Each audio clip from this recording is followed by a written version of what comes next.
제목이 잘 안 읽혀지죠. 마이크 나나? 소리 나나? 소리가 나는 건지죠. 말라기 1장 1절에서 5절. 기도가 감사하고 찬송이 감사하고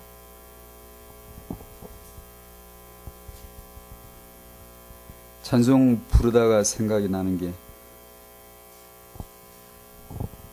겁과 두려움 없어지리니 내 죽을 때쯤 이 노래 되게 불러야 되겠다는 생각이 들더라고요.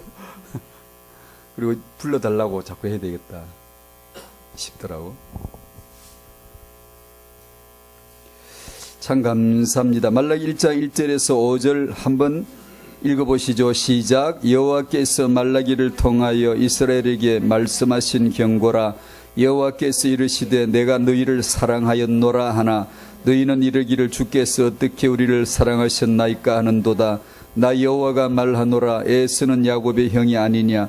그러나 내가 야곱을 사랑하였고 에스는 미워하였으며 그의 산 향하게 하였고 그의 산업을 광야에 넘겼느니라. 에돔은 말하기를 우리가 무너뜨림을 당하였으나 황폐된 곳을 다시 쌓으리라 하거니와 나 만군의 여호와는 이르노라. 그들은 쌓을지라도 나는 헐리라. 사람들이 그들을 일컬어 악한 지역이라 할 것이요 여호와의 영원한 진노를 받은 백성이라 할 것이며 너희는 눈으로 보고 이르기를 여호와께서는 이스라엘 지역 밖에서도 크시다 하리라. 아멘. 오늘은 말라기 말씀 자체에 대한 풀이는 없습니다만 그래 한번 읽어봤어요. 이과의 제목이 이스라엘을 향한 하나님의 변함없으신 사랑인데 여기 가만히 있어 보드편이 있다.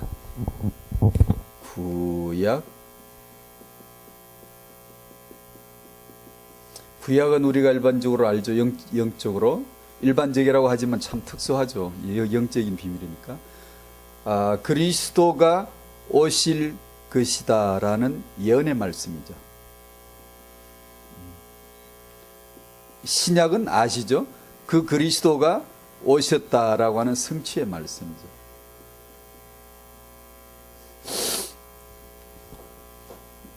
이 구약에 그리스도가 오실 것이다 라고 하시는 이 예언의 말씀에 성경책 배열에 그 마지막에 딱 얹혀지는 책이 말라기입니다.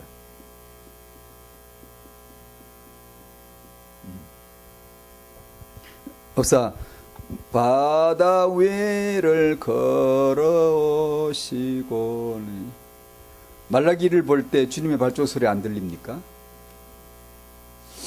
주님이 영세전에 내비게이션을 찍어 놓으시고 걸어가실 길을 행로를 다 정해놨는데 그것을 딛고 지금 하나님의 아들 그리스도가 예언은 그리스도니까 성취는 그리스도니까 내용은 그리스도니까 그분이 창세기를 딛고 출애기를 딛고 말라기까지 지금 걸어오시는 발자국 소리가 안 들리냐고. 말라기를 읽을 때 왜 기쁘죠? 그리스도 때문에 기쁜 거죠.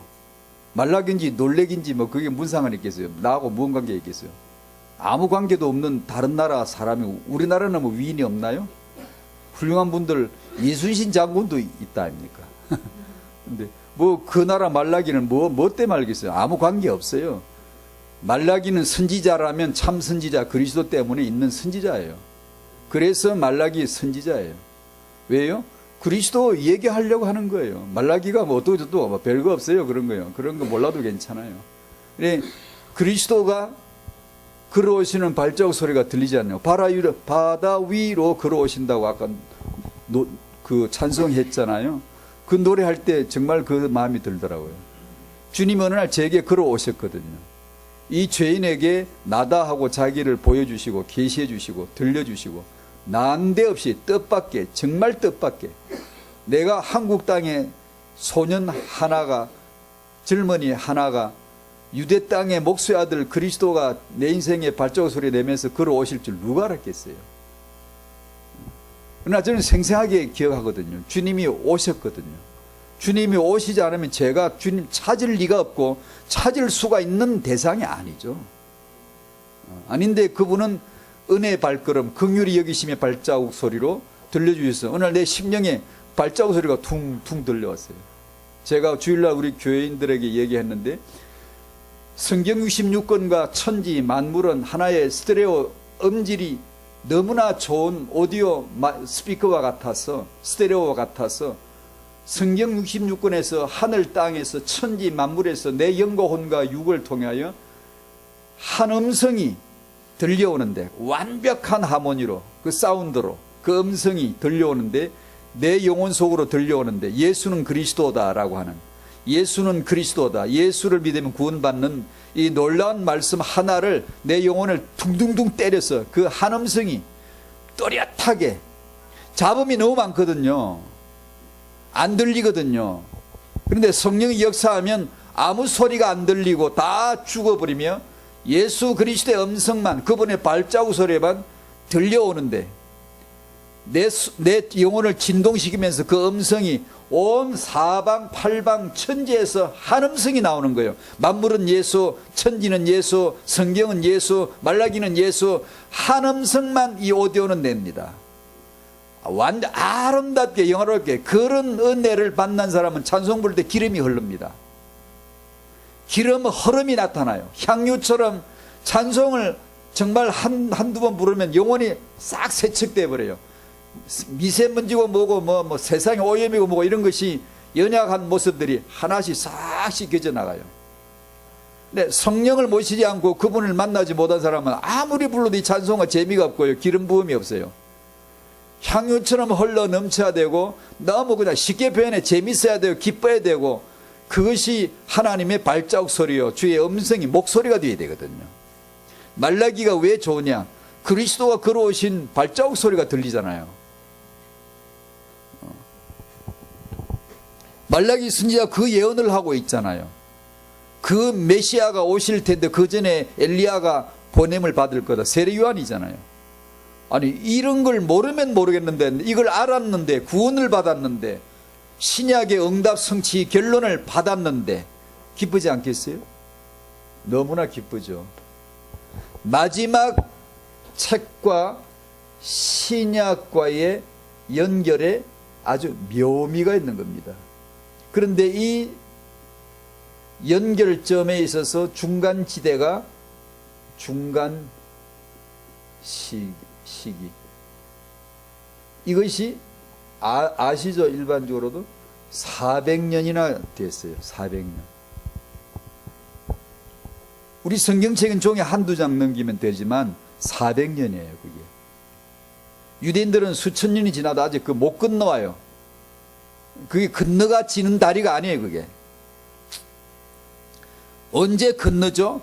언제 구약을 뻥 벗어나서 탈피해서 확 벗어야 되거든요. 구약의 희미함을 그 뿌옇게 안개 낀 것처럼 딱 벗어나야 되거든요. 인생이 뭐야? 죄는 뭐야? 죽고 나면 뭐가 있지? 인생 산다는 것 도대체 무슨 의미가 있어? 온갖 선생들의 난해한 해석들이 이 세상에는 꽉 있잖아요. 근데 그것을 쫙 벗어버리고 명확한 예수는 그리스도 신약 안으로 쑥 들어와야 되는데, 언제 들어오죠? 예수는 그리스도 고백되는 날, 예수만 그리스도야 라고 탁 알려지는 날, 모든 희미함이, 모든 그림자가, 모든 그 음영, 그 희미한 모습들이 한꺼번에 싹 벗겨지면서 명확해지고 분명해지고 확신해지고, 주는 그리스도시요. 이 400년 긴 기간 동안을 메시아가 오실 것이다 예언하고, 메시아가 오실 이 신약과 연결점이 무려 400년이나 걸렸다고 하는, 400년 동안 텅 빈 기간이요, 흔히 신학자들이 말하기를 암흑기라고, 암흑시기라고 합니다.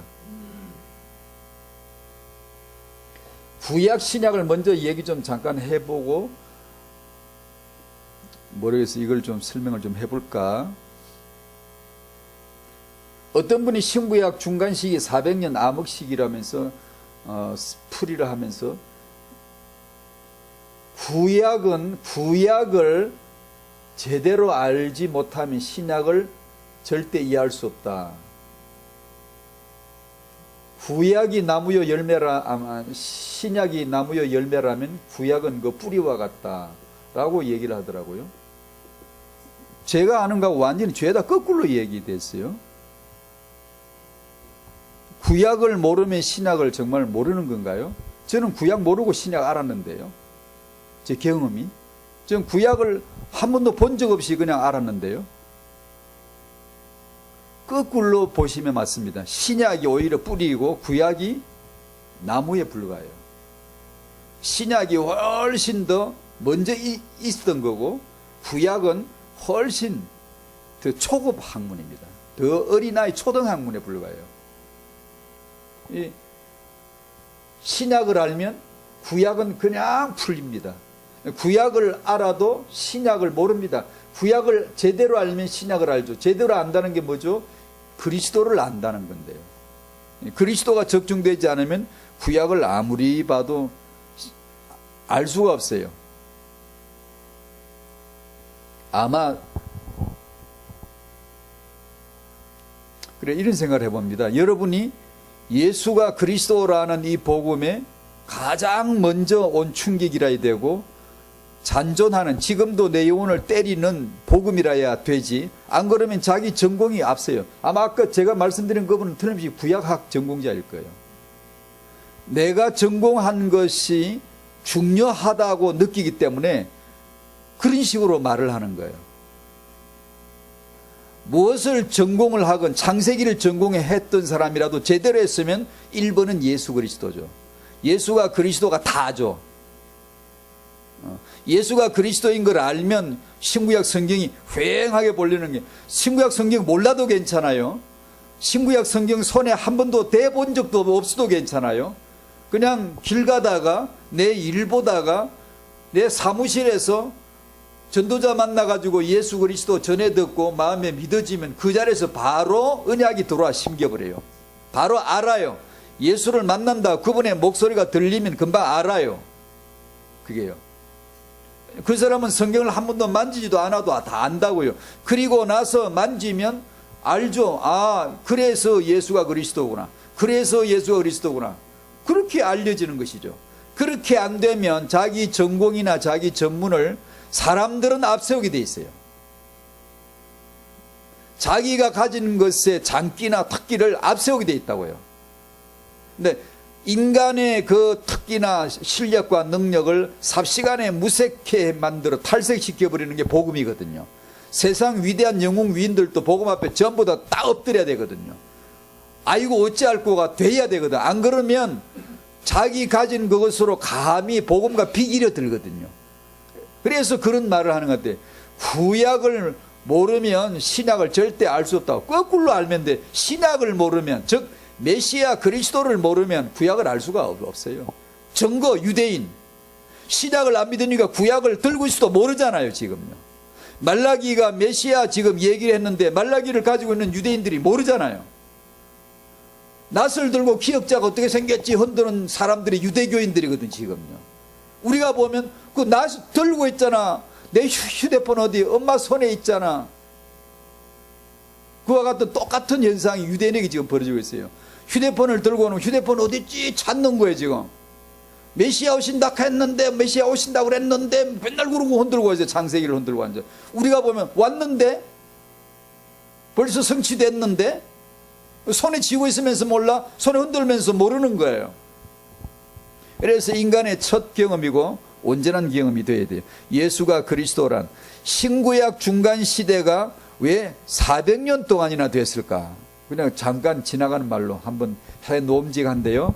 간단하지만 이것도 굉장히 길게 할 내용들이 많은데 신구약 중간기를 설명하는 시간은 아니니까, 말라기 이후에 마태복음이 열리기까지 400년, 그걸 중간 시기라고 하는데 단 한 번도 단 한마디의 말씀도 없었던 시기 400년이라고 해서 암흑시기라고 해요.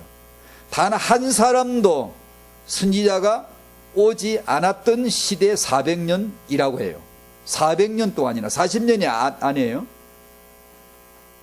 마치 말해요, 야곱이 12아들 데리고 70인 데리고 애굽으로 내려가서 거기서 모세가 등장해가지고 모세가 이스라엘을 데리고 나올 때까지 400년 동안 한 번도 말씀 없었어요. 성경은 400년 동안 무슨 일이 있었는지 기록이 없어요. 성경은 기록해 주지 않아요. 흡사 그와 같이 말라기가 말씀 전하고 사라진 이후로 예수님이 등장하시기까지 400년 동안이나 단 한마디 말씀도, 단 한 사람의 선지자도 단 한 번도 없었어요. 400년 동안이나. 400년 동안요, 그 정도로 시궁창에 처박히면요, 완전히 어떻게 될까요? 완전히요, 이방인 되어버립니다. 완벽하게 이방인 되어버려요. 하나님이고 뭐고, 하자고 뭐고, 하자 삭갓 위에 점 찍는 것도 모르고 아무것도 몰라져 버리게 되어져 있습니다. 400년 동안. 이스라엘 백성이 애굽에서 400년 살아갈 때 완전히 중단 잡족이 되고 하나님은 전혀 모르는 자들이 되는 거예요. 애굽 사람과 똑같은 거죠. 왜 400년일까요? 나중에 하나님께 물어보세요. 성경은 왜 400년이라 그럴까요? 400년 후에 바로 시대에 모세가 태어납니다. 그리고 이스라엘을 탁 건져가 나요. 모세는 물에서 건졌다는 뜻이에요. 자기 백성을 건져서 탁 데리고 광주를 담아가지고 언약의 땅으로 나오죠. 말라기가 사라진 이후로 400년 후에 헤로드 왕 때에 로마 치세 시대에 예수가 태어나서 자기 백성을 죄에서 탁 건져 광주리에 생명 광주리에 담는 모습을 한번 봐보십시오. 그 모세가 누구를 보여주는가? 모세는 그리스도의 모형입니다. 표상이에요, 표상. 타이플로지예요. 예수 그리스도를 보여주는 구약의 그림자예요. 그림자 보면 아른아른하지만 그 실체를 커튼 뒤를 착 젖히면은 그게 예수가 서 계세요. 예수가 지금 저기 오신다라고 하는 것을 그림자로 다니면서 보여준 자가 모세라고요. 그래서 구약 시대 모세가 어느 시대에 태어나고 어떻게 태어나는지를 잘 보면 그게 다 예수 이야기예요. 그래서 재밌는 거예요. 스토리텔링이 얘기가 재밌어가 재밌는 게 아니라 유대인들은 이 얘기에 취했어요. 이 얘기에. 이야기 자체에 자기 역사 이야기에 취해버린 게 유대인이에요. 자기 조상들 우리 가문은 이런 위대한 인물들이 많아. 우리 가문은 위대한 노벨 수상자 이렇게 많은 거야. 그 많으면 뭐하게요. 그 역사를 쓰는 게 세계사인가요? 세계사는 구속사는 예수 그리스도 중심인데 아무 쓰잘데기 없는 역사를 써놓고는 민족의 위대성 그걸 늘 강조하고 후대들에게 가르쳐주고 유대인들이 그러잖아요. 자, 그래서 구약 말라기에서 신약 마태복음 사이에는 종이로 한 장에 불과하지만 400년의 간격이 있었다. 유대인들은 아직도 그 한 장 거리를 수천 년이 지나도록 건너지 못하고 있다. 400년 기간 동안의 변화를 잠깐만 소개할게요. 아실 거예요. 정치적으로는 한번 정리해 볼까요? 바벨론이 메데 파사에게 망하죠. 페르시아 제국은 누구한테 망하죠? 헬라, 알렉산더가 헬라를 제국을 세워서 완전히 정복을 다 하고 젊어서 죽어버리죠. 네 부하가 나누어 다스리죠.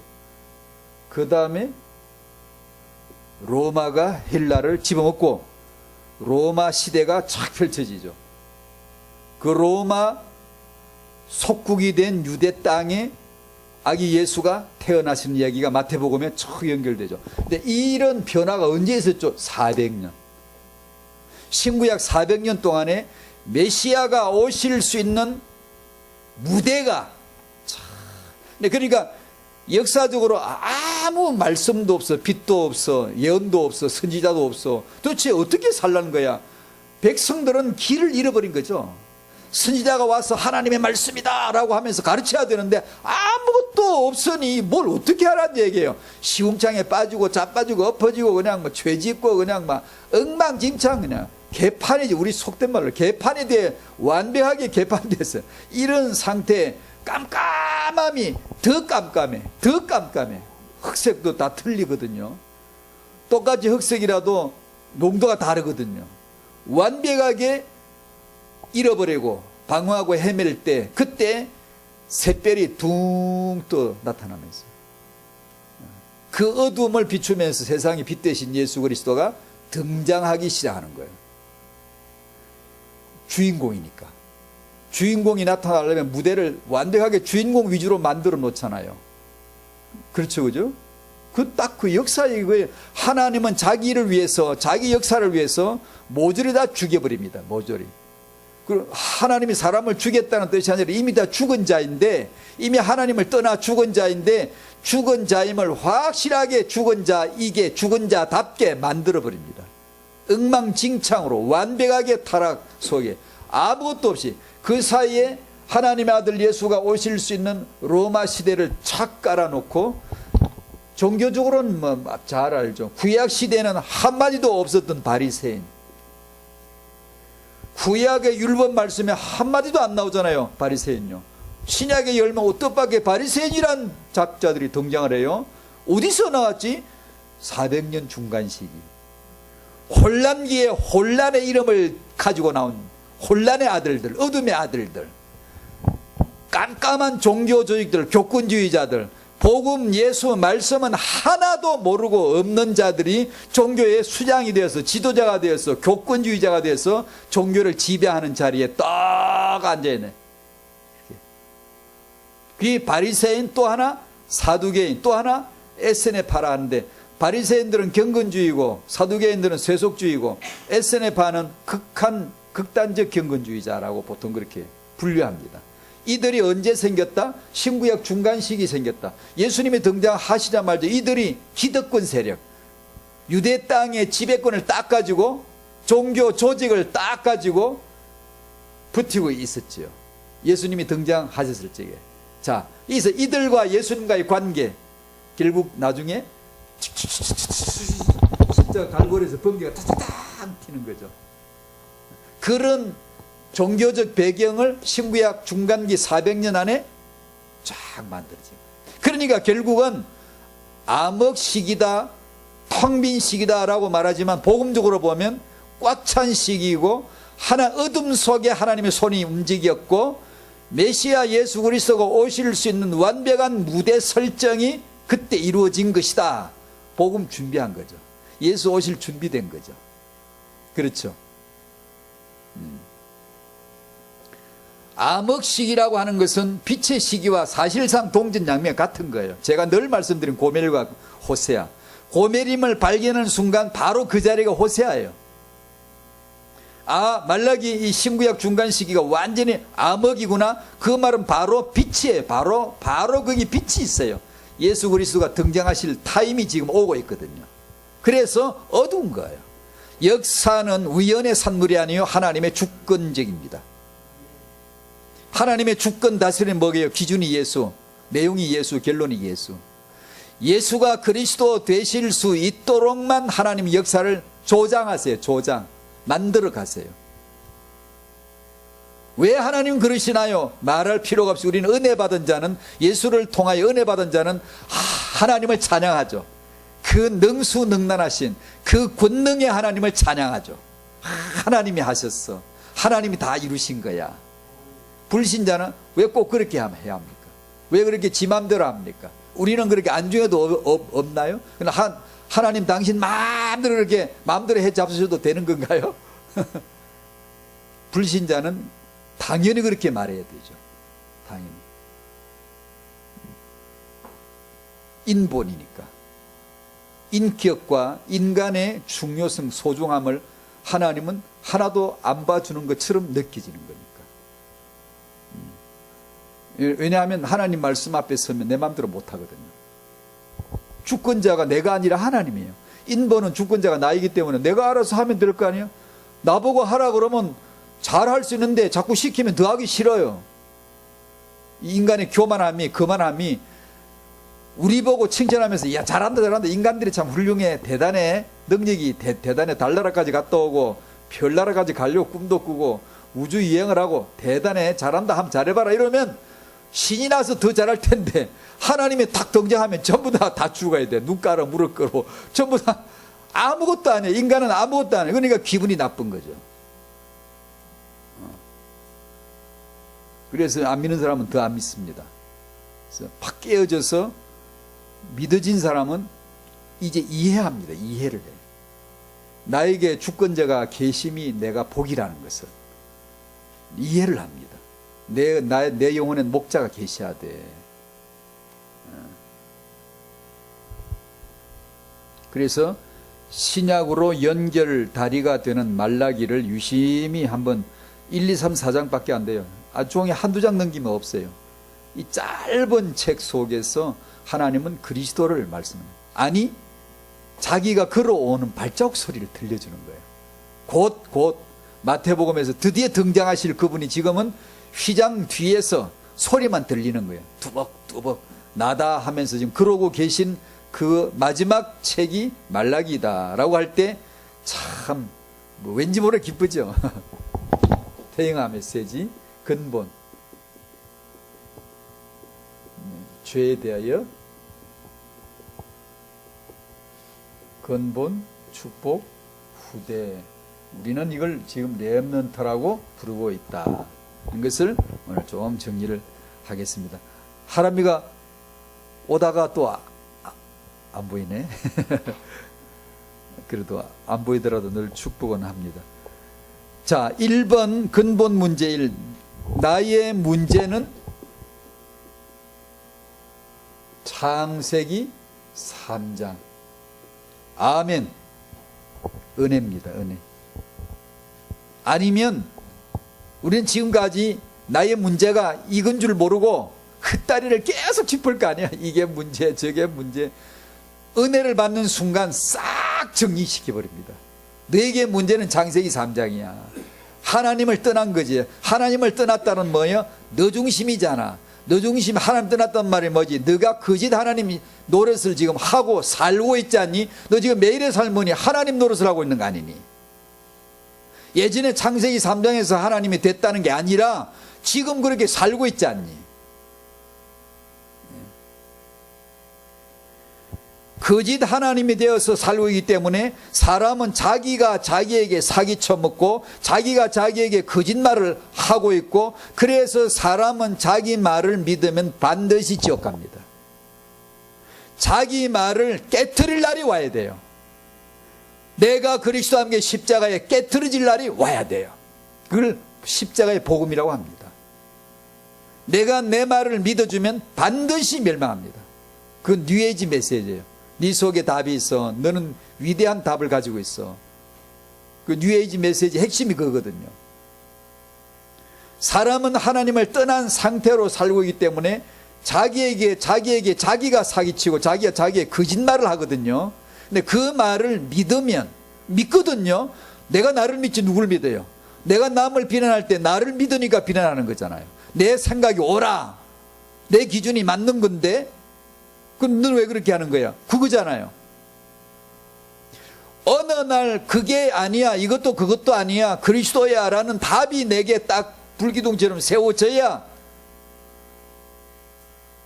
그것이 사라지기 시작해요. 그것이 여전히 내게 뿌리는 있지만 그러나 그 내가 내 말을 따라가지 않을 수가 있는 거예요. 서서히. 그때 성령의 역사로 말미암아 육의 열매가 아닌 성령의 열매가 나타나기 시작하는 거예요. 사랑, 그것은 내 중심이 아니에요. 희락, 그 내 중심이 아니에요. 내 중심은 죄질 때는 기쁘지 절대로 하나님이 그것을 기뻐하지 않아요. 화평, 오래 참은 자비, 양선, 이것은 전부 다 나가 아닐 때 성령의 열매로 주어지는 거예요. 그러니까 제가 늘 말씀드려요. 성령의 내주다, 성령의 임재다, 이 말은 필연적으로 나를 죽이는 것을 동반하는 거예요.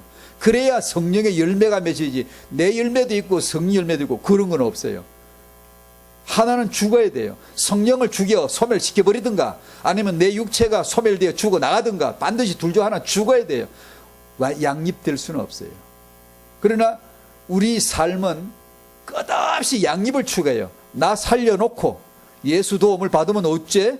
괜찮잖아, 아주 좋잖아, 짭짤하잖아. 이런 육의 계산이 떠나질 않아요. 예, 그래 누구를 지금 지목하는 거 아니에요. 우리가 다 그래요. 그런 상태에서 은혜를 받아가고 예수가 그리스도이심을 점점 더 점진적으로 더 알아가는 지식에서 자라는 거예요. 그게. 그게 신앙생활이죠. 그러니까 그런 것을 이해시켜주는 신이 성령이에요. 그걸 이해를 시켜줘요. 복음의 이해관계, 말씀의 이해관계, 그런 것을 이해되게 해주는, 설명해주는 신이 성령이에요. 안 그러면 끊임없이 이게 혼돈이 돼요. 복음을 명확하게 잘 못 알아들어요. 복음을 알아듣는다 이 말은 지적이 아닙니다. 이성적이 아니에요. 타고난 어떤 인간 능력이 아니에요. 이건 순전히 위로부터 오는 영적인 은혜이기 때문에 누구든지 임할 수 있고 누구든지 못 받을 수 있어요. 아무리 인간이 뛰어나도 모를 수 있고요. 우리가 보기에 별로 똑똑하지 않은 것 같은데도 환하게 알 수 있어요. 글자도 모르는 옛날에 시골 할머니들, 주님 사랑하는 사람들 얘기들 안 들어봤어요?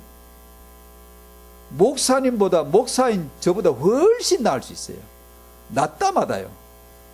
어떻게 그런 일이 가능하죠? 공부를 한 게 아닌데, 학교를 많이 다닌 게 아닌데. 주님 사랑합니다. 아주 사랑해요. 왜 그럴까요? 아니까 사랑하는 거예요. 영으로 아는 거니까.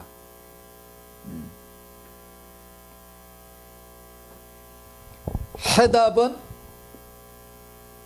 창세기 3장 15절 여자의 후손인 줄로 믿습니다. 여자의 후손이란 구약적 표현은 그리고 뭐 더 이상 쓸 것도 없어요. 이제는 별것도 없어요.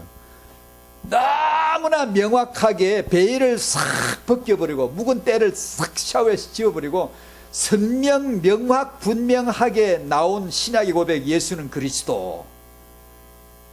이 한마디면 구약 39권 도미노처럼 싹 쓸어버리는 거예요. 싹 그냥 쓸어가 버리는 거예요. 모든 것은 이 비밀 하나 속에 다 들었으니까. 그러니까 은혜를 받고 받으면서 예수가 그리스도이신 것을 한꺼풀 알아가고 그것만 하셔야 돼. 그 안에 다 봐야 되니까. 그 안에서 다 봐야 되니까. 그걸 보질 않고 그 보는 눈이 점점 더 자라가지 않은 채로 다른 것에 자꾸만 눈이 가 있으면은 무기력을 절대 못 벗어납니다. 찬송 부를 때 향유가 흐르질 않아요. 찬송 부를 때 성도들이 2-3명이 모였어도 성령 안에서 향유가 흘러넘치듯이 그 놀라운 고백 속에 몰입되어져서 부를 수 있다면요, 놀라운 거예요. 근데 사람들이 아무리 말이 모여도 거기가 그런 성령의 임재가 없이 그냥 뼈다귀가 나온 것처럼 메마르게 아무리 불러봤자 사람들이 회개하지 않아요. 저는 무슨 신비주의자처럼 그런 거 이상한 뭘 봤다 하는데 그런 거 정말 본 적도 없고 그런 거 모르는 사람이지만 저는 그렇게 생각해요. 제가 그렇게 해봤으니까 많이 말씀을 많이 읽는다든가 심령 부흥돼요. 들어앉아서 찬송 한번 불러보세요. 심령 부흥이 안 될 리가 없어요. 만약에 안 되면 좀 이상한 거예요. 내가 이 하늘의 노래를 마음 먹고 계속해서 부르는데 눈물이 없다, 회개가 없다, 회심이 없다, 거기서 각성이 없다, 거기서 깨우침이 없다. 글쎄 그럴 리가 있을까요?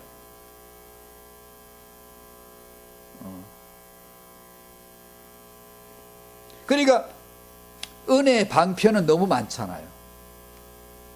성도들을 보면 은혜가 되고, 여자를 보면 은혜가 되고, 남자를 보면 은혜가 되고, 사물을 보면 은혜가 되고, 사건들을 만나면 은혜가 되고. 그러니까 예수가 그리스도라는 이 핵심 폭탄이 내 안에서 있어야 그것이 점점점 지경이 넓혀지는 것이죠. 안 그러면 그냥 신구야 뿌리 나무 어쩌는데 제가 보는 거꾸로 얘기하는데 뿌리가 그리스도 신약입니다. 이 뿌리가 견실해지면은 시절을 쫓아 때를 쫓아 열매는 나오게 되어 있는 것이죠. 그런 사람에게 제자 이야기하면 빨리 깨닫죠. 빨리. 제대로 못할지라도 빨리 깨달아요. 사명 이야기하면 제대로 아직은 안 된다 할지라도 빨리 깨달아요. 근데 안에 이것이 약한데 아무리 사명 얘기를 해도 어려워요. 뿌리가 약하기 때문에. 하나님은 그리스도로 말미암아 마귀를 멸하시고 그리스도로 말미암아 죄를 멸하시고 그리스도로 말미암아 우리 모든 저주를 멸하시고. 제가 우리 교회에서도 그런 얘기를 했습니다만, 예전에 그 이슬람 교도들은 성지순례 하지 때에 성지순례 수백만 명이 모여서 메카를 돌잖아요. 구른 떼처럼 모여서 돌잖아요. 돌다가 돌 던지는 순서가 있어요. 돌 던지는 순서. 그 돌이 뭐냐 하면, 예전에 아브라함이 자기 아들을 바칠 때 이삭을 바쳤는데 지들은 코란경에다가 이스마엘을 바쳤다고 고쳐버렸어요. 뜯어 고쳤어요. 저들이 마음대로. 왜냐하면 지들 조상이 이스마엘이니까. 지기들이 이 정통파라고 주장하려고. 유대인이 아니야. 유대인은 쟤들은 가짜 아들 이삭의 후예들이야. 우리는 이스마엘의 후예들인데 아브라함이 이스마엘을 큰아들을 낳아서 큰아들을 바쳤어. 이렇게 말하거든요. 근데 아브라함이 이스마엘을 바칠 때 마귀가 와서 유혹을 했다고. 그래서 그 마귀놈을 돌로 던져 때려 죽여야 된다는 거야. 그래서 그걸 빙빙 돌다가 어느 순간에 시점에 순서가 오면 돌을 다 준비해 가지고 와요. 이게 이 주머니에다 돌을 49개씩 7번이 던진 이게 돌을 잔뜩 준비해 가지고 그때 돌 던진다. 그 불때처럼 운집에 돌다가 돌을 꺼내서 던지려고 그러니 그 무리가 흔들리지 않겠어요? 그러다가 이제 넘어져 깔려 죽는 거예요. 제가 적어 왔는데 1990년도에 1426명 깔려 죽고 2003년도에 251명 깔려 죽고 2006년에 362명 깔려 죽고 또 깔려 죽고 또 깔려 죽고 하는데 안 적었어요. 이렇게 깔려 죽어요. 마귀는 돌로 던져서 때려잡는 게 아니라 하나님의 아들 예수가 그리스도이신데 그분이 십자가에 돌아가심으로 마귀는 멸하여진 것이죠. 하나님이 그리스도로 마귀를 멸하셨다. 내 죄를 멸하셨다. 죄를 어떻게 멸하셨죠? 그분이 죄가 되셔서 멸하여졌죠. 마귀를 멸하셨죠. 어떻게 해요? 마귀 노뱀이 달리듯이 주님이 직접 달리셔서 마귀를 멸하신 것이죠. 예수께서 마귀를 멸하신 게 아니고, 예수께서 죄를 지어내신 게 아니고 자기가 죄가 되어서, 죄가 갈 곳은 십자가밖에 없어요. 죄가 갈 곳은 죄삭은 사망밖에 없어요. 그래서 그곳에 가셨다는 거죠. 그러므로 내 죄를 멸하셨다는 거예요. 그래서 예수를 알게 되면 울어요. 감사해요. 사랑이 나와요. 기뻐요. 나 예수님만 사랑할 거야. 영원하신 주세주 노래하게 돼 있어요. 그 노래 부를 때 얼마나 기쁘지 않습니까? 10번 더 불렀으면 쉽더라고요. 얼마나 기쁘지 않습니까? 영원하신 나의 구세주 찬양합니다. 나 찬양할 거예요. 나 주님을 찬양하고 살 거예요. 그런 분이 어디 있습니까, 여러분? 그런 구세주가 어디 있습니까? 그것을 말씀으로 성령으로 들어 아는 거죠. 은혜가 있으시길 바랍니다. 그 은혜가 임하셔야 돼요. 아무것도 딴 거 안 해요. 딴 걸 깨달으면 자꾸만 엉뚱하게 돼, 사람이요. 성경을 공부한다고 자꾸 딴 걸 깨달으면 시간 낭비, 몇 년도 살지도 못하는 형편에 뭐 그렇게까지 공부해가 뭐 하려고 그래요. 내일 죽을지도 모르는 인생이 오늘 예수해야지 뭐 이상한 거 다른 거 배우고 뭐 하려고 그러세요. 불신자는 불신자대로 그렇지만 믿는 사람들 보면 시간 낭비하고 엉뚱한 걸 너무 많이. 예수가 그리스도라면 이거 하나를 명확히 알아야지. 2번, 출애굽한 이스라엘에게 언약의 땅 정복 문제는, 자, 이게 쉬운 것 같은데도 굉장히 중요한, 제 딴에 아주 중요한 원리예요.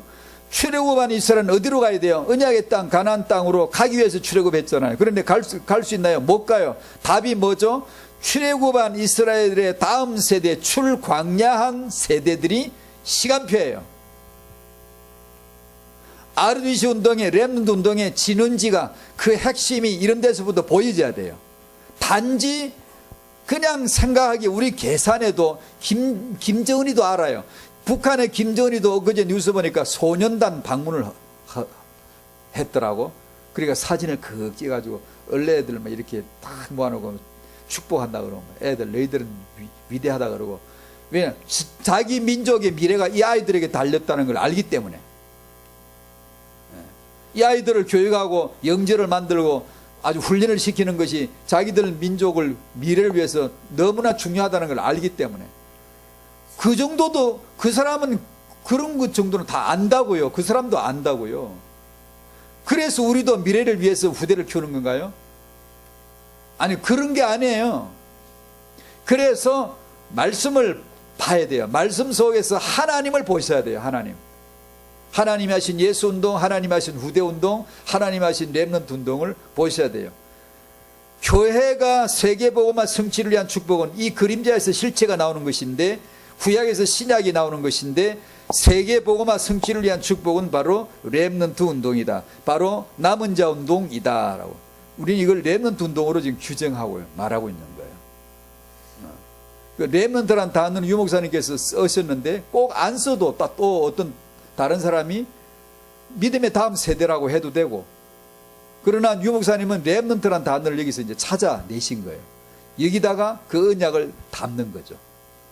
남은 자, 그 남은 자는 전형적으로 그리스도입니다. 역사 속에 남은 자는 예수 그리스도예요. 제가 우리 서울 전도학교 토요일 날도 얘기하는데, 말라기 그러면 아니 또 그 이야기 하면 많이, 항상 습관적으로 내가 사람을 봐도 먼저 딱 습관적으로 그리스도가 떠올라야 돼요. 안 그러면 사람이 떠올라 버려요. 말라기 그러면 말라기 선지자 이렇게 하고 있어. 그러면 안 돼요. 말라기가 딱 나오면은 바로 그리스도가 먼저 떠올라야 돼요. 말라기는 그리스도의 모형이야. 참 선지자 예수 그리스도. 말라기는 사자인데, 사자는 누구예요? 우리가 아니에요. 우리를 먼저 생각하면 안 된다니까. 항상 예수 그리스도가 아버지가 보내신 사자예요. 특사예요. 특사.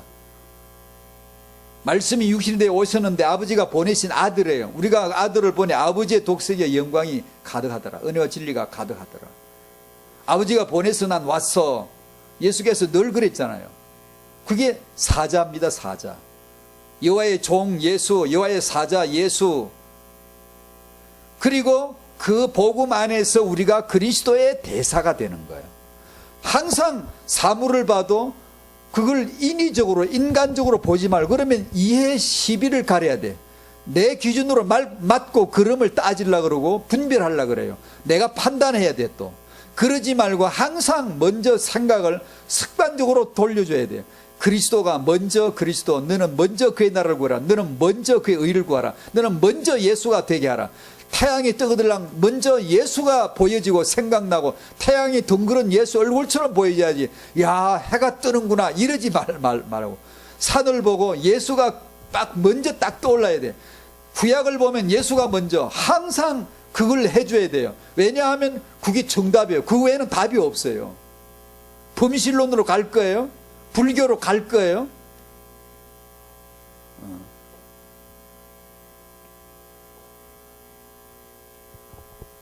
근데 그것은 성령의 그 역사입니다. 역사. 아버지, 아들, 성령은, 아버지는 아들만 얘기하고, 아들은 아들만 얘기하고, 성령은 아들만 얘기하고, 교회는 아들만 얘기하고, 천사는 아들만 얘기하고, 성도는 아들만 얘기하고, 반드시 그거 외에 다른 걸 말하면 그게 틀린 거예요. 멸망이다. 멸망. 맞는데 틀린 거라고. 초대교회 성령 받으니까 예수 그리스도 외에는 말하지 않아요. 성령 오시기 전에는 규뚱규뚱 그래요. 이건가 저건가 맨날 그러고.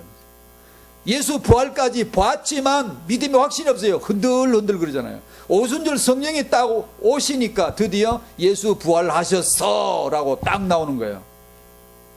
그러니까 뭘 봐도 소용없고 체험해도 소용없어요. 성령으로 말미암아 내 안에 내 마음과 생각에 그리스도가 딱 심겨져야 돼요.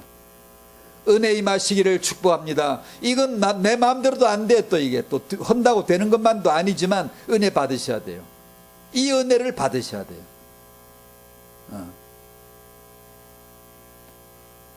2번 근본 축복 후대 렘넌트. 마귀 역사는 후대 장악하는 거죠. 하나님 역사는 후대 축복하는 거죠. 창세기 3장 이 1번은 잘 보십시오. 저는 뭐 이제 또 사역자, 타영아 사역자들 얘기하고 뭐 모임이 있을 때마다 그런 얘기하고, 또 10월달에 우리 부모 수련회 하면 또 사역자 모임도 있겠지만, 이제 모르겠어요. 제가 이게 맞는지 안 맞는지도 모르겠지만, 사역자들이 이런 거 알아야 되거든요. 이런 걸 알면 되거든요. 이런 거 알고 오직 예수만 전하면, 아니, 저희 교회가 그렇게 되는 것 같아요. 저는 오직 예수만 계속 얘기하고 그걸 받아가지고 아이들에게 그대로 그 언약이 아이들 예배를 통해 전달되는 거예요. 그대로. 그래서 어쩌다 보니 그렇게 좀 되어져 가는데, 야, 이게 진짜 맞는 거다. 나는 그 생각이 들더라고요. 이런 걸 알고 태영아 사역자가 되면, 이걸 알고 언약의 윤곽을 딱 잡혀가지고 오직 예수만 그리스도라는 것을 전할 수가 있으면은, 그건 이제 아이들에게 그걸 약간 바꿔주는 거거든요. 똑같은 내용인데 그것을 아이들에게 맞게 표현만 하는 거거든요. 그림을 그리고 모양을 만들고 시증 재료를 만들고 해가지고 개사를 해서 노래를 만들어주고 이렇게 게임을 하고 이렇게 하면서 이 하나를 자꾸만 반복해서 설명해주면 아이들이 신기하게 잘 들어가거든, 그게요.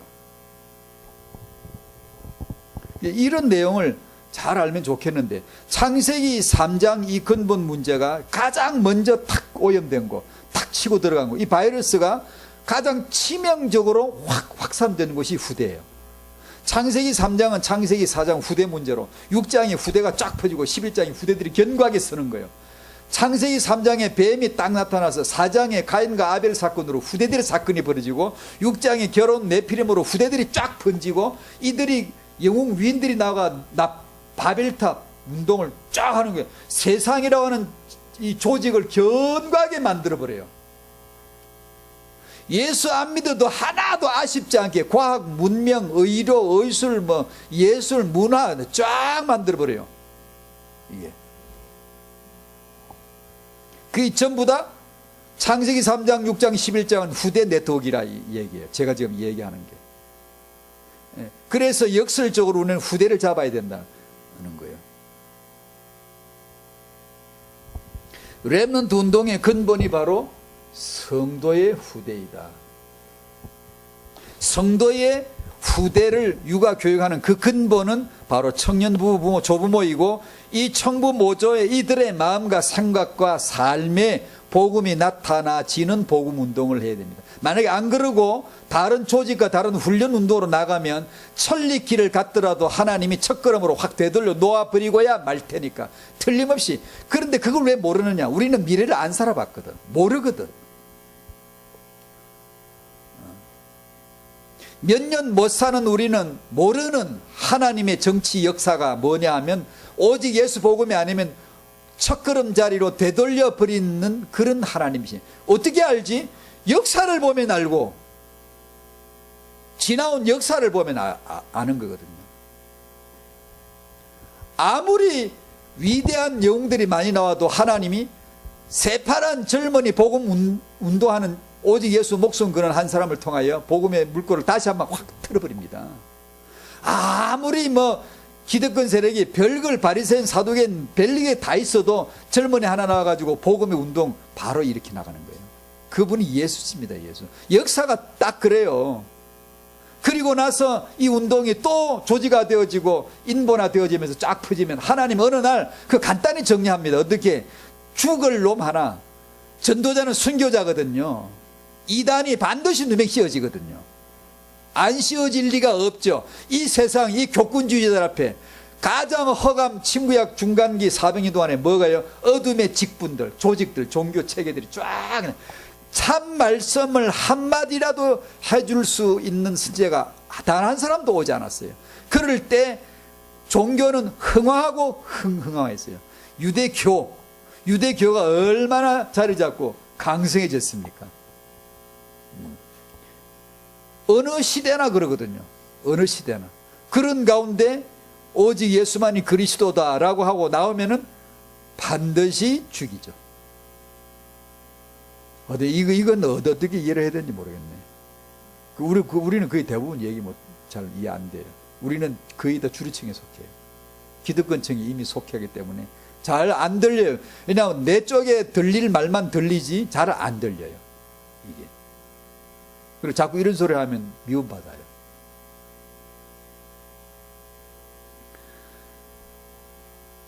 그냥 복음이 아니고 지난주 히브리서 8장 10절 11절을 설명해 줬잖아요. 하나님은 우리 생각에다가 말씀을 써주세요. 성경 써준 것은 내 마음에 쓰기 위한 과정으로 징검다리로 건너온 것이지 성경책 안고 있다고 구원받는 거 아니에요. 성경책을 내가 가슴에 딱 안고 있다고 해서 내가 믿음이 있는 거 아니에요. 이것은 내 생각에 써주기 전에, 내 마음에 새겨 기록해 주시기 전에 필요했던 거예요. 반드시 여기 이 말씀은 내 안으로 이동되어 들어와야 돼요. 마음과 생각과 삶에 나타나는 복음, 나타나지는 말씀 되시기를 바랍니다. 반드시 늦더라도 이걸 해야 되고, 잘 안 되더라도 이걸 안 되더라도 안 되면 딴 거 할 게 뭐 있어요? 그럼 교회가 부흥이 안 되는데, 그럼 교회를 부흥시켜서 술을 늘리는 게 우리의 사명인가요? 그런 게 어떻게 우리의 사명이에요? 복음을 전하는 게 우리의 사명이지. 복음을 지속해서 끝까지 항상 변질되지 않게 그 복음을 전하는 것이 우리가 할 일이지. 그러다가 죽임을 당하면 죽는 거지. 내쫓으면 쫓기는 거고. 우리는 영원한 날에 주님의 주권자 되심을 믿고 사는 거고, 그분 앞에 갔을 때 판단됨을 알기 때문에 그렇게 사는 것이지. 안 그러고 이 땅에서 되는 걸로 측정하는 건가? 그래서 꼭 우리가 개인적으로 내가 나를 두고 생각해도 늦더라도 절대 흔들리면 안 돼요. 제가 목사니까 목회자로서 얘기한다면, 목회가 흔들리더라도 힘들더라도 절대 흔들리면 안 돼요. 흔들릴 게 필요가 없어요. 그냥 사는 거예요. 그냥 그렇게. 능력이 있네 없네, 목회를 잘하네 못하네, 그 딴소리 할 것도 없고 들을 것도 없어요. 그냥 오직 예수 그리스도의 복음만 내가 따라가고 전하면 되는 거예요. 전하면 하나님이 여시면 가고 그쪽으로 가고, 하나님이 이쪽으로 보이시면 이쪽으로 가는 거지. 안 그러면 이제 머리 쓰기 시작하는 거예요. 그 시간에 기도해야지. 그 시간에 성경 파고 연구해야 됩니다. 말씀을 깊이 파고 연구하고 기도해서 말씀과 기도의 종 되도록 해야지. 사도행전 6장 4절처럼 말씀과 기도의 종이 안 되는데, 우리가 미래를 조금만이라도 안다면, 우리는 오직 예수만이 그리스도 이외에는 안 할 거예요. 절대로 안 할 텐데, 그 미래를 모르거든요. 며칠 뒤를 모르거든요. 그 사이에 신구약 중간기처럼, 그의 흑암의 암흑기가 만들어진 것처럼 우리에게도 이 중간지대가 놓여지고 거기서 암흑시기가 나타나는데, 온갖 조직과 체계가 쫙 자리잡는 거예요. 생생한 신선한 살아있는 복음의 말씀이 아닌 어떤 제도와 체계가 딱 잡아져요. 그게 유대교가 신구약 중간시대가 그거예요.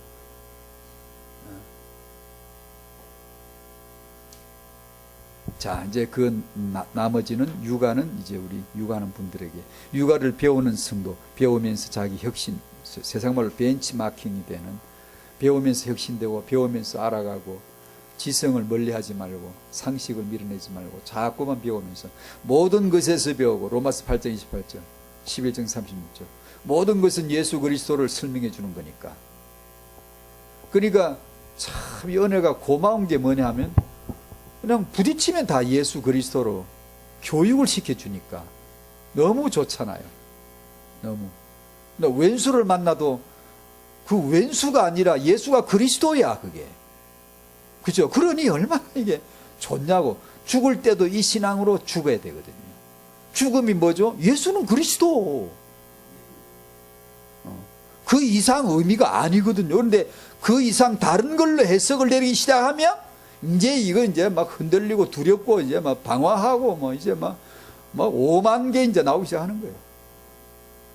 옛 성도들, 위대한 주의 종들, 그 기록들 보세요. 어떻게 살아고 어떻게 죽었나. 그 영광으로 영광. 스데반이 죽을 때 죽음을 뭘로 해석했나? 예수는 그리스도. 그러니 참 이 은혜가 좋잖아요. 너무 좋잖아요. 모든 것에서 배우고 오직 예수만이 그리스도다라는 이기에 도달되지 않는 인생 경험들, 지식들은 죄다 죄가 돼요. 두고 보세요. 다 죄가 돼요. 그게. 예수가 그리스도라는 결론에 도달돼야 돼. 내 경험들이, 내 지식들이, 내 본 것들이 전부 다. 그 다음에 성경에서 배우고 말씀 받아 배우고 디모데후서 3장 15절 어려서부터 성경을 알았나니 성경은 능히 너로 하여금 그리스도 예수 안에 있는 믿음으로 말미암아 구원에 이르는 지혜가 있게 하느니라. 성경 교훈하고 책망하고 바르게 하고 위로 교육하는 유익한 책이다. 이 성경에서 배우고 성경 말씀 받아 배우고 그리고 이웃에게서 배우라. 이웃에게서 1번과 비슷한 내용입니다만 우리 주위에서 누가 애를 잘 키운다 그러면은 애 키우는 엄마라면 옆에 누가 정말 저 엄마는 믿음으로 잘 키우는 애 보면 빨리 붙어 배워야지. 죽기 살기로 붙어야지. 애는 애 키우는 게 잠시인데. 그게 지혜로요. 지혜. 근데 이 지혜가 없는 사람은 그걸 보고도 몰라. 저 엄마가 보면 보이거든요. 어떤 엄마 아이 키우는 보면 야 내가 진짜 애 키우는 엄마 같으면 저 사람한테 붙는다. 붙으면 돼. 가서 그냥 뻔질나게 갖고 그 집에 놀러 가고 그냥 그 집에 예배 드릴 때 같이 가 예배 드리고 그 집에 말씀 공부할 때 같이 하고 그냥 계속 하면 되는 거잖아. 근데 안 하거든. 아 이게 참 그걸 못 깨닫는 거야. 그리고 세상 육아를 할지라도 세상에서 육아를 잘하는 사람 책을 봐야 돼. 자꾸 보고 거기서 배울 수 있는 것을 배우면 되는 거거든. 케네디가의 육아 보면 케네디가의 육아는 아시잖아요. 케네디가의 존 F 케네디가 44세에 미국 최연소 대통령이 당선된 기록을 갖고 있고 그 집안의 가문의 자녀 교육이 그 형제들 가문이 다 아주 그냥 탑이었잖아요. 근데 그 가문의 육아의 특징이 한마디로 말하면 식탁에서 토론 육아거든요. 토론이거든요.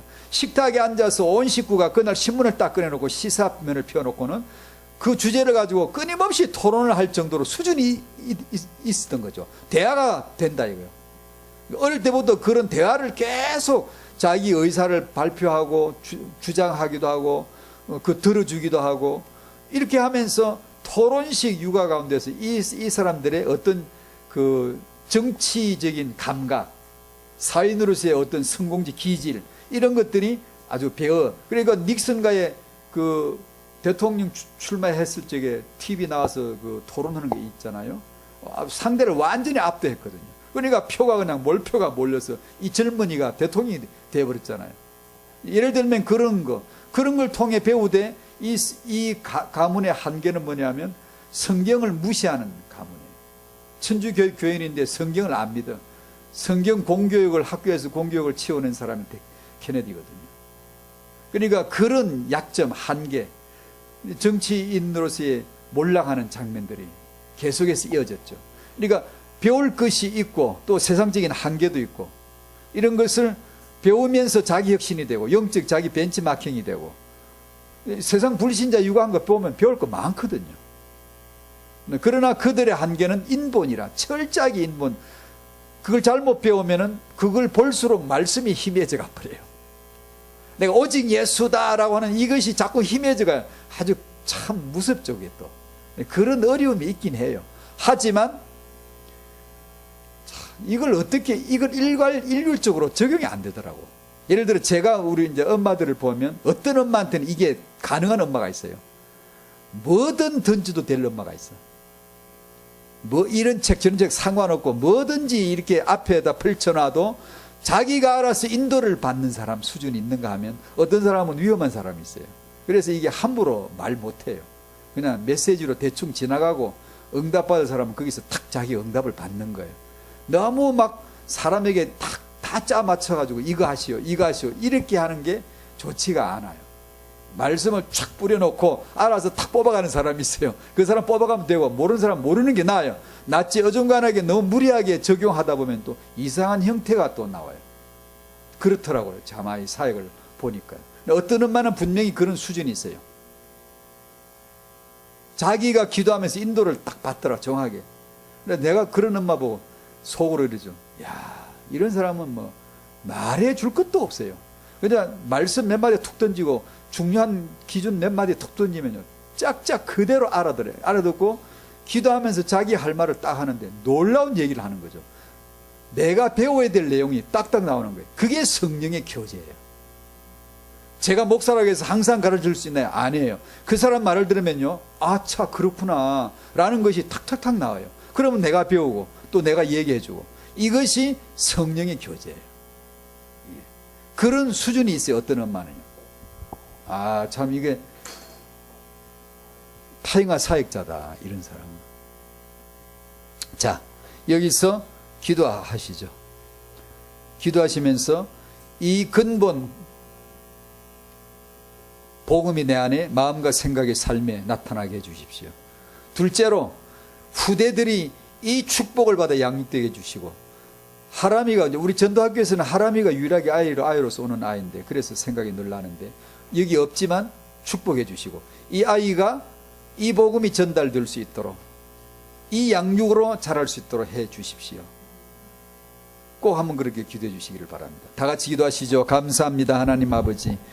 근본 말씀, 복음의 말씀, 예수가 그리스도이신 이 말씀이 우리의 마음과 저의 이 종의 마음과 생각과 삶에 나타나기를 원합니다. 언제나 나타나기를 원하고, 잊지 아니하고 지속하고 변질되지 아니하고 끝까지 말할 수 있는 종 되기만을 간곡히 기도합니다. 하나님 아버지, 이 시간 말씀 받은 모든 성도들에게 저들의 마음과 생각 속에 근본 되신 이 복음만이 심겨지게 하시고 뿌리 내리게 하여 주시옵시고, 오직 이 복음이 우리 후대들에게, 타영, 유초, 중고, 대청 모든 후대들에게 전달되는 은혜를 주시기를 바라오며, 소망교회 출석하는 우리 하람이가 바로 이 언약 전달이 되어져서 자라게 해주시고, 이 아이의 마음속에 이 언약의 복음의 말씀이 뿌려지고 심겨지고 깨달아질 수 있도록 축복해 주시기를 기도합니다. 주님, 우리가 복음이 심겨지고 복음 안에서 배울 것을 배울 수 있는 눈이 열릴 수 있도록 주님 축복하여 주시고, 오해하지 않고 배우며 치우치지 않고 배우며 바르게 배우며 핵심을 배우며